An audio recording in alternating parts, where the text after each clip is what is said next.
Well, delighted to say that Stuart joins us now from eastern Ukraine. And Stuart, talk to us about the level of morale and optimism of the soldiers that you've been spending time with. I think the morale is good in as much as that they are very committed, they're defending their country and they're determined to continue fighting.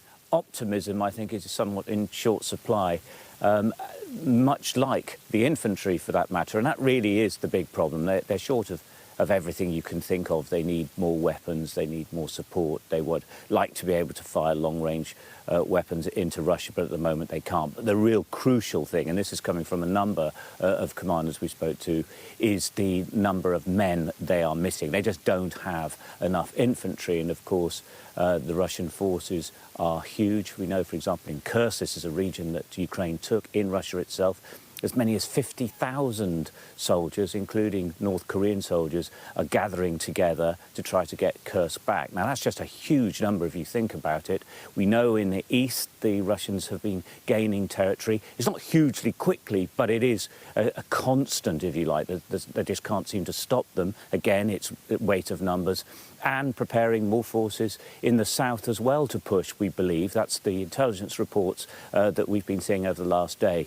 That has always been the problem for Ukraine, that even if the Russian army wasn't particularly good, it's just its size is something that Ukraine, without the support of the West, simply can't take on. I was talking to one of the commanders who made a very good point. He was saying that at the beginning of the war, the Russians really were poor and the Ukrainians were better.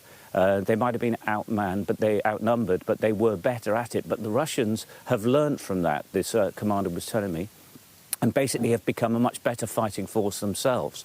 So if you've got those two almost nightmare scenarios, or three if you like, that they've got the numbers, they've got better, and the West, and particularly the United States, support appears to waver, then you really are, well, there's no grounds for optimism under those circumstances, because if that dries up, and if Trump was to just say, you're not getting any more weapons, that really would be it. And I don't know, they wouldn't be able to hold out for very long.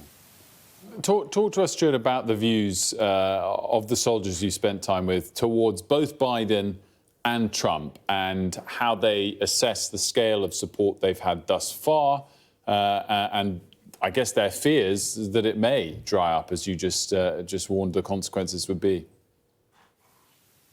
Well, it's actually really interesting, isn't it? Because we know that sort of politically, on social media, politicians talking, and a general view that the continuation of the Biden administration under Harris would be the best case scenario for Ukraine. But actually, quite a lot of the soldiers and politicians here have actually, particularly the politicians, have found the Biden administration quite difficult to deal with. There's been delays in the supply of arms. They won't allow the firing of long-range weapons. And so they've been somewhat exasperated by Biden.